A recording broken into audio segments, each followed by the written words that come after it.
महागणाधिपतये नमः। ओम गुरुब्रह्मा गुरुर्विष्णुः गुरुर्देवो महेश्वरः गुरु साक्षात् परब्रह्मा तस्मै श्री गुरवे नमः। तुंडमुनि एकदंतमु तोरపు వజ్రయువామహస్తమును మెండుగా మోయిగ గజ్జలను మెల్లని చూపులు మందహాసమును కొండక గుజ్జురూపమున కోరిన విజ్జనకెల్ల వజ్రయై ఉండెని ఓయి గణాధిపా నీకు మృక్కెదన్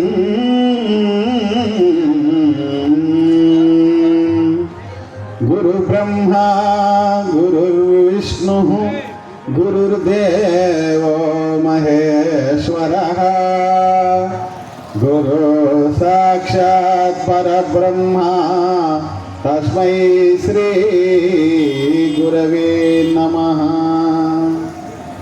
सरस्वती नमस्तुभ्यं वरदे कामरूपिणे विद्यारंभं करिष्यामि सिद्धिर्भवतु मे सदा। पद्मपत्र विशालाक्षी पद्मकेसरवर्णने नित्यं पद्मालयां देवी सा मां पातु सरस्वती भगवते भारते पूर्णेन्दु बिंबवदनां नमस्ते नमो नमः। గణేష్ పురాణం పురాణ కాలక్షేపం ఈరోజు 14వ అధ్యాయం। ఓం శ్రీ గణేశాయ నమః, ఓం శ్రీ సరస్వత్యై నమః, ఓం శ్రీ దత్తాయ గురుభ్యో నమః। హరి ఓం। ఈ గణేష్ పురాణం ఈ యొక్క విఘ్నేశ్వర స్వామి వారి యొక్క ఈ నవరాత్రి గణేష్ నవరాత్రి పర్వదినాలలో ఎంతో చక్కగా స్వామి సంకల్పం వల్ల మనం చెప్పుకుంటూ వస్తున్నాం। గత రాత్రి గణేష్ పురాణంలో 13వ అధ్యాయం చెప్పుకున్నాం। ఆ అధ్యాయంలో భాగంగా బ్రహ్మ విష్ణు మహేశ్వరులు ముగ్గురు కూడా వారి వారి యొక్క కార్యములు నిర్వర్తించడం కోసం వారి ముగ్గురు ఏ కార్యాలు చేయాలో వాళ్ళకి పాలుపోక ఉన్నప్పుడు విఘ్నేశ్వర మహారాజుని వాళ్ళు ధ్యానించడము, స్వామివారు వాళ్ళకి దర్శనం ఇవ్వడము, సృష్టికర్తగా బ్రహ్మదేవుడికి పదవిని అనుగ్రహించడం, విష్ణుమూర్తికేమో సృష్టిని మొత్తము కూడా పరిపాలన చేసేటువంటి స్థితికారకత్వం అనేటువంటి శక్తిని అనుగ్రహించడం, శివుడికి లయకారకుడుగా శక్తిని అనుగ్రహించడం, విఘ్నేశ్వరుడు త్రిమూర్తులు ముగ్గురిని అనుగ్రహించడం గత రాత్రి 13వ అధ్యాయంలో మనం చెప్పుకున్నాం। ఈరోజు 14వ అధ్యాయం। అధ్యాయం పేరు బ్రహ్మ చింతా వర్ణనం। చింత అంటే బాధ, దిగులు అని అర్థం। బ్రహ్మదేవుడు చింతకు గురైనటువంటి సందర్భం, దేనికోసం ఆయన చింతకు గురవుతున్నాడు, ఏం జరిగింది, ఇటువంటి వృత్తాంతం అంతా కూడా ఈ అధ్యాయంలో మనం చెప్పుకుంటాం। అయితే ఈ గణేష్ పురాణాన్ని హిమాలయ పర్వత ప్రాంతాల్లో నైమిషారణ్యం అనేటువంటి ఒక ప్రాంతంలో సూత మహాముని చెబుతూ ఉంటే శౌనికాది మహామునులు వింటూ ఉన్నారు। వాళ్ళు అడిగారు గణేశ్వరి యొక్క పురాణం, సూతుడు వాళ్ళకి చెప్తా ఉన్నాడు। దానిలో భాగంగా భృగు మహర్షి సోమకాంత మహారాజుకి కూడా చెప్తా ఉన్నాడు. సోమకాంత మహారాజు భృగు మహర్షితో ఇలా అంటున్నాడు. ఏమనంటే,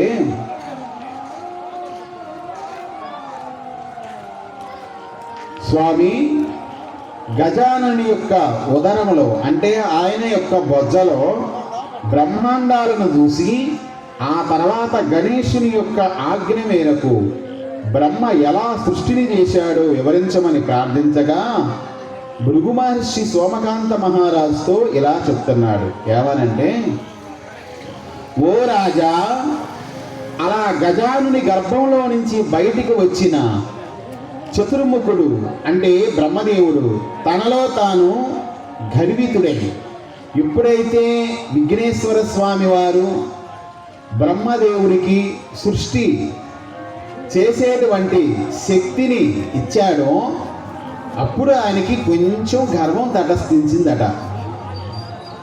ఆయన ఆ గర్వంతో ఉన్నవాడై తనలో తాను ఇలా అనుకుంటున్నాడు, సకల వేద శాస్త్ర పురాణాలని ఆగమాలన్నింటినీ ఎరిగిన వాడను, జ్ఞాన విజ్ఞాన సంపన్నుడిని, శాపానుగ్రహ సమర్థుడిని అవటం వలనే నా యొక్క సృష్టి రచనా పద్ధతిలో గల ప్రావీణ్యత వలన నాకు సృష్టి బాధ్యత సిద్ధించింది. ఇక ఈ సృష్టి విషయంలో నాకు వీలు కాని పనంటూ ఏమీ లేదు అని గర్విష్టి అయి సృష్టికి పూనుకున్నాడు. ఎప్పుడైతే ఎంత గొప్పవాడైనా, ఎంత ఉన్నతమైన స్థితిలో ఉన్నా, ఎంత ప్రతిభావంతుడైనా, ఎంత శక్తిశాలి అయినా గర్వం, అహం మనిషిలో ప్రవేశిస్తుందో అప్పుడే అతని యొక్క పతనం అనేది మొదలవుతుంది. ఎందుకంటే అసలు నిజమైన వాస్తవం ఏమిటి? పరమాత్ముడే ఈ ప్రపంచాన్ని నడిపిస్తున్నాడు. ఆయనే అందరి మనసుల్లో ఉండి అందరి చేత అనేక రకాల బుద్ధులని జనింపజేసి జీవుల చేత ఆయా పనులు చేయిస్తున్నాడు. అయితే మాయా అనేటువంటి ఒక తెర ఆవహించడం వలన జీవుడు నేనే చేస్తున్నాను, ఇది నా వల్లే అవుతుంది అనే భ్రమలో ఉంటాడు. అలాంటి సందర్భంలో ఒకానొక గొప్ప శక్తి కనుక వచ్చిందంటే గర్వానికి లోనై నేనెంతో గొప్పవాడినైతే కదా నాకు ఈ శక్తి వచ్చింది అనే అహంకారానికి లోనవుతాడు. బ్రహ్మదేవుడు కూడా తన మనసులో ఇలా అనుకుంటున్నాడు. ఏమనంటే, విఘ్నేశ్వరుడు నేను గొప్పవాడిని కాబట్టి కదా సృష్టి చేసే పని నాకు అప్పగించాడు, కాబట్టి నేను ఈ సృష్టిని తయారు చేయగలిగినటువంటి ప్రావీణ్యత నాకు లభించింది అని కొంచెం గర్వానికి ఆయన లోనయ్యాడు. గర్విష్టి అయి సృష్టికి పూనుకున్నాడు. సృష్టి చేయాలనుకున్నాడు ఆయన, కానీ సృష్టి చేద్దామనుకుంటున్నాడు. సృష్టి చేయటం అంటే ఏమిటి?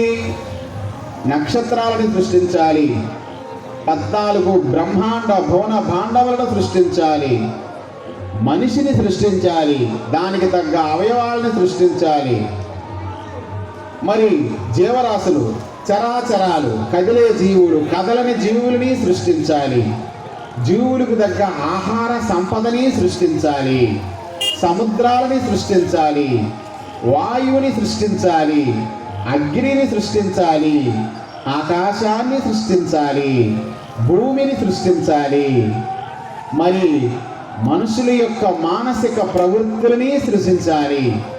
ఈ విధంగా ఈ చరాచర లోకములో మన కంటికి ఏదైతే అగుపడుతుందో అదంతా బ్రహ్మదేవుడి సృష్టి. ఆ బ్రహ్మదేవుడి సృష్టిలోనే మనం ఉన్నాం. కాబట్టి ఇటువంటి ఈ సృష్టి మొత్తం ఆయన సృష్టించాలనుకొని సంకల్పం కలిగి సృష్టిస్తుంటే ఒక్క పని కావటంలా, కనీసం ఒక చిన్న గడ్డి పోచన కూడా సృష్టించలేకపోతున్నాడు. ఒక చిన్న గడ్డి పోచన కూడా పుట్టించలేకపోతున్నాడు ఆయన. ఎందుకు ఇలా జరుగుతుంది? విఘ్నేశ్వరుడు నాకు వరాన్ని ఇచ్చాడు కదా సృష్టి చేయమని. ఇప్పుడు మరి నాకు ఎందుకు ఈ సృష్టి నేను చేయలేకపోతున్నాను? ఎందుకు నాకు ఆ సంకల్పం వర్తింపచడం కుదరట్లేదు అని అనుకుంటా ఉన్నాడు. ఈ విధంగా అనేక రకాల విఘ్నాలు తేనె చుట్టుముట్టిన తేనెటీగల్లాగా ఆయన ముసురుకుంటున్నాయి. సృష్టి చేద్దామనుకుంటున్నాడు, ఏదో ఒక అడ్డంకు వచ్చి పని ఆగిపోతుంది. ఆ విఘ్న దేవతలు అంటే ఇక్కడ మనం ఒకటి గమనించాలి. విఘ్నేశ్వరుడు అంటే అర్థం ఏమిటంటే, విఘ్నాలు అంటే చేసే పనిలో ఆటంకాలు, అడ్డంకులు. ఈ అడ్డంకులను సృష్టించటానికి కూడా కొంతమంది దేవతలు ఉంటారంట. జాగ్రత్తగా వినండి. చేసే పని సజావుగా సాగకుండా మధ్యలో ఆపివేయటానికి కూడా కొంతమంది దేవతలు ఉన్నారు. వాళ్ళనే విఘ్న దేవతలు అంటారు. ఈ విఘ్న దేవతలు అడ్డుపడటం చేత బ్రహ్మదేవుడు సృష్టి రచన చేయకుండా ఉంటున్నాడు. ఆ విఘ్న దేవతల స్వరూపం అతనికి కనపడింది. ఆ విఘ్న దేవతలు ఎలా ఉన్నాయంట? ఎంతో వికృతంగా, భయంకరంగా, భయాన్ని కొలిపే విధంగా ఉన్నాయి. బ్రహ్మ ఆ ఘోరమైనటువంటి విఘ్నాలు, ఆటంకాలు కలిగించేటువంటి ఆ శక్తులని చూడగలిగాడు. ఆ శక్తులను చూసి బ్రహ్మ గడగడా ఉనికిపోయాడు. అప్పుడు కొందరు విఘ్న దేవతలు బ్రహ్మను కొట్టారు కూడా, మరికొందరేమో స్తుతించారు, ఇంకొందరు నమస్కరించారు. కొందరు నిందిస్తే కొందరు ఆయన పొగుడుతూ ఉన్నారు. కొందరు సేవిస్తే మరికొందరు ఆయన బంధిస్తూ ఉన్నారు. వారిలో కొందరు అతడిని విడిపించారు. అలా విడిపించిన వారు కొందరు అటు ఇటు ఈడ్చారు. కొందరు అతడి 4 ముఖాలు చూసి ఎగతాళి చేస్తే, కొందరు బ్రహ్మదేవుడి యొక్క జుట్టు పట్టుకొని, శిఖలు పట్టుకొని అటు ఇటు ఊపారు. కొందరు వాటేసుకున్నారు, అంటే ఆలింగనం చేసుకున్నారు. మరికొందరు పట్టి అటు ఇటు ఊపారు. కొందరు అతని గడ్డాలని, మీసాలని పట్టుకొని ఆట పట్టిస్తూ నాట్యం చేశారు. అలాంటి వికృతమైన పనుల వలన, చేష్టల వలన బ్రహ్మదేవుడు మనశ్శాంతిని కోల్పోయి, మనసుని అదుపులో పెట్టుకోవటం కోల్పోయి, మనసంతా చింతతో, బాధతో, శోకంతో బరువెక్కిన వాడయ్యాడు. తన మనోగర్వాన్ని వీడి జీవితం పట్ల నిరాశ కలిగి వివశుడై మూర్ఛపోయాడు. ఇలా ఒక ముహూర్త కాలం గడిచిన తర్వాత తెలివి తెచ్చుకొని తన హృదయంలో దేవదేవుడైన ఆ వినాయకుని స్మరిస్తూ దుఃఖితుడై వినాయకుడిని ఆర్తితో బ్రహ్మదేవుడు ప్రార్థిస్తూ ఇలా స్తుతిస్తున్నాడు. యామని స్తుతిస్తున్నాడంట వినాయకుడు బ్రహ్మదేవుణ్ణి.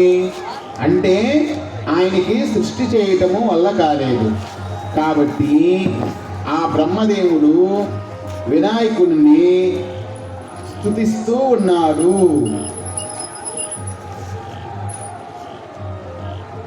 మకుటేన విరాజితం ముక్తరత్నాయుధా శుభం రక్తచందనలిప్తాంగం సింధువరుణార్ణమస్తకం ముక్తాధామల సత్కంఠం సర్పయజ్ఞోపవీతినం అనర్ఘ్యరత్నఘటిత బాహుభూషణాభూషితం అనన్య మనసాధ్యాయం గజాననామనామయం స్మరన్మరకత ప్రాజదంగులీయక శోభితం మహేహ విశిష్ట బృహన్నావిశోభిత మహోదరం స్మరన్మరకత ప్రాజదంగులీయక శోభితం మహాహివేశిత బృహన్నావిశోభిత మహోదరం విచిత్రరత్న ఖచిత కటి సూత్ర విరాజితం సువర్ణ సూత్ర విలసత్ రక్త వస్త్ర సమావృతం బాలచంద్రం లసద్ధంత శోభారాధత్కరం పరం ఏవం ఛాయతే తస్మిన్ స్తూపనరేవ నభోవచ ఉదయాయ వటం పశ్యేతి సుందరం శృత్వేతి వచనం బ్రహ్మ పునశ్చింతామవాపసః అని అన్నాడు ఆయన. ఆ విధంగా బ్రహ్మదేవుడు బ్రహ్మదేవుడికి వినాయకుడు అప్పుడు గుర్తొచ్చి ఆయన్ని ఈ విధంగా స్తోత్రం చేశాడు. వాటి అర్థం ఏమిటంటే, ఓ దేవాది దేవా, దేవతలకే దేవుడా, నాకు ఆయుష్ ప్రమాణం ఎంతో ఉంది, నాకు ఇంకా చాలా ఆయుర్దాయం ఉంది స్వామి. నేను చేద్దామనుకున్న కార్యం చాలా గొప్పది, ఉత్కృష్టమైనది, ఎవ్వరూ చేయటానికి సాధ్యం కాని పనిది. నాకు ఆ నిష్కలంకమైన బ్రహ్మజ్ఞానం కలగలేదు. ఈ భూమండలం మీద జన్మనెత్తి నీకు భక్తుడనై ముక్తిని ఎప్పుడు పొందగలుగుదనో కదా. ఓ దేవా, అందుచేత నీ యొక్క కరుణా దృష్టి నా మీద కురిపించి నన్ని బాధల నుంచి, పీడల నుంచి విముక్తుడిని గావించు. కనుక నా జన్మ సార్థకమయ్యేలాగా, నా కర్తవ్యాన్ని సమర్థవంతంగా నెరవేర్చేలాగా అనుగ్రహించు అంటూ దీనంగా వేడుకుంటున్న సమయంలో ఆకాశంలో నుంచి ఒక ఆకాశవాణి మాట్లాడింది. పూర్వపు రోజుల్లో ఆకాశం కూడా మనుషులతో మాట్లాడేది. ఆకాశవాణి, వాణి అంటే పలుకు అని అర్థం, మాట. వాణి అంటే పలుకు, అంటే మాట అని అర్థం. ఆకాశంలో నుంచి వినిపించేటువంటి మాటలని ఆకాశవాణి అంటారు.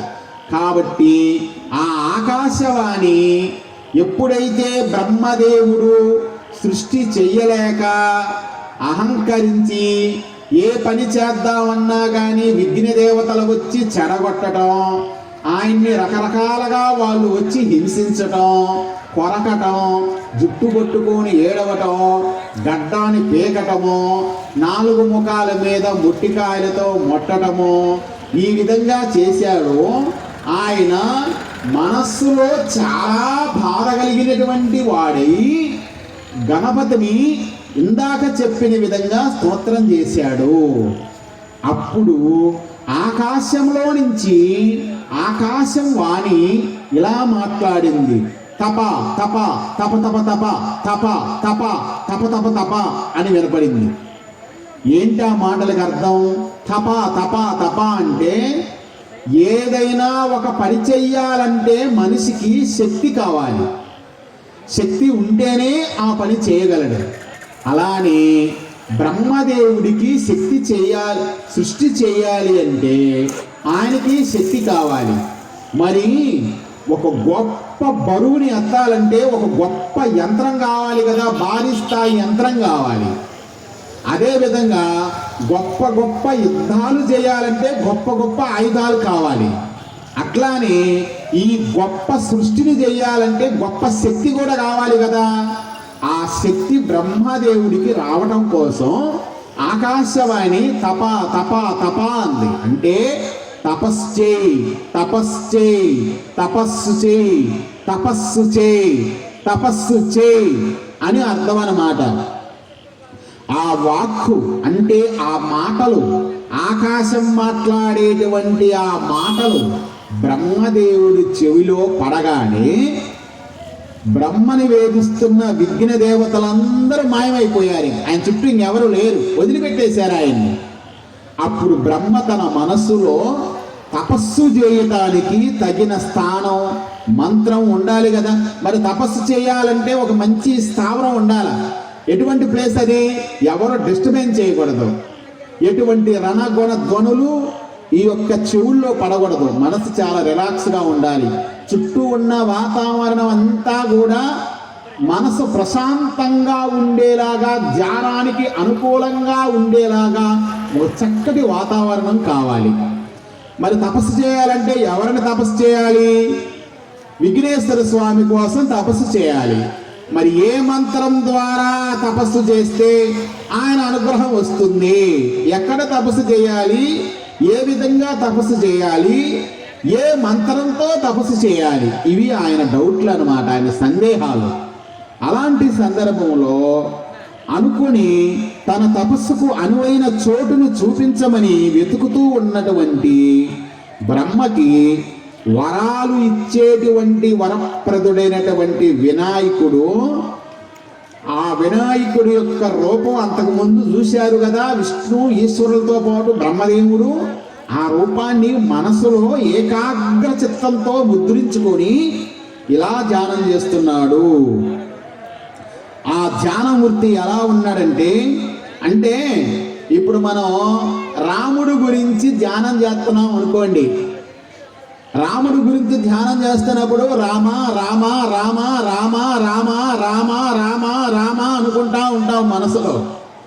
అనుకుంటమే కాకుండా శ్రీరాముడి యొక్క రూపాన్ని కూడా మన మనసులో, మన కళ్ళలో ఊహించుకొని, ఆ కళ్ళు మూసుకొని ఆ రూపాన్ని మన మనసులో సాక్షాత్కరింపజేసుకొని నామం పలుకుతూ ఉంటాం.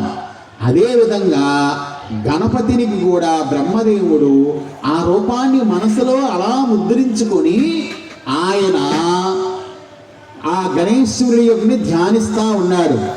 అయితే బ్రహ్మదేవుడు మనస్సులో ఊహించుకొని ధ్యానిస్తున్న వినాయకుడి యొక్క రూపం ఎలా ఉందంటే, ఎర్రటి గంధంతో అద్దబడిన దేహంతో ప్రకాశిస్తూ సింధూరారుణ వర్ణంతో శోభించే శిరస్సు పైన ముత్యాల చేత, రత్నాల చేత అలంకరించబడిన దివ్యమైన కిరీటాన్ని ధరించి, మెడలో ముత్యాల హారాన్ని, నాగో యజ్ఞోపవీతాన్ని ధరించి ఉన్నాడు.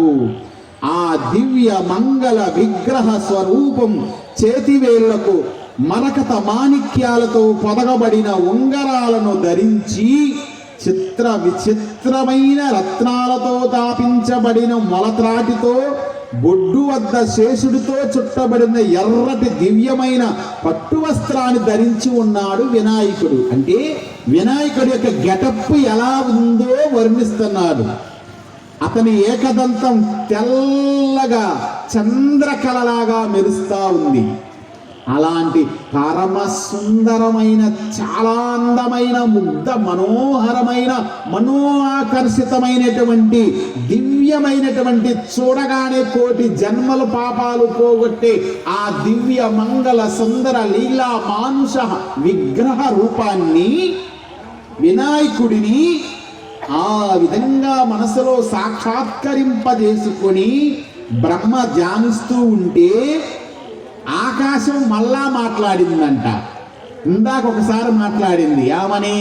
తప తప తప తపస్సు చేయి, తపస్సు చేయి, తపస్సు చేయి అని. మళ్ళా ఆకాశం మాట్లాడింది ఏమని? వటం పశ్య వటం పశ్య వటం పశ్య వటం పశ్య అని అన్నదంట. అంటే ఏంటి సార్ అర్థం? వటం అంటే మర్రి చెట్టు, పశ్య అంటే చూడు అని అర్థం. మర్రి చెట్టును చూసుకో, మర్రి చెట్టును చూసుకో, మర్రి చెట్టును చూసుకో అనేది ఆకాశవాణి మాట్లాడింది. అంటే ఇప్పుడు ఒక్కొక్క చెట్టు కింద తపస్సు చేస్తే ఒక్కొక్క ఫలితం ఉంటుంది. కాబట్టి మరి బ్రహ్మదేవుడిని సృష్టి చేయటానికి తగినంత శక్తిని మర్రి చెట్టు కింద కూర్చొని తపస్సు చేయమని ఆకాశవాణి చెబుతుంది. కాబట్టి బ్రహ్మదేవుడు ఆ మర్రి చెట్టు కోసం చూస్తూ ఉన్నాడట. అది విన్న బ్రహ్మ ఆ యొక్క వటవృక్షం కోసం అన్వేషించసాగాడు. ఇది గణేష్ పురాణంలో 14వ అధ్యాయం సంపూర్ణం. ఇప్పుడు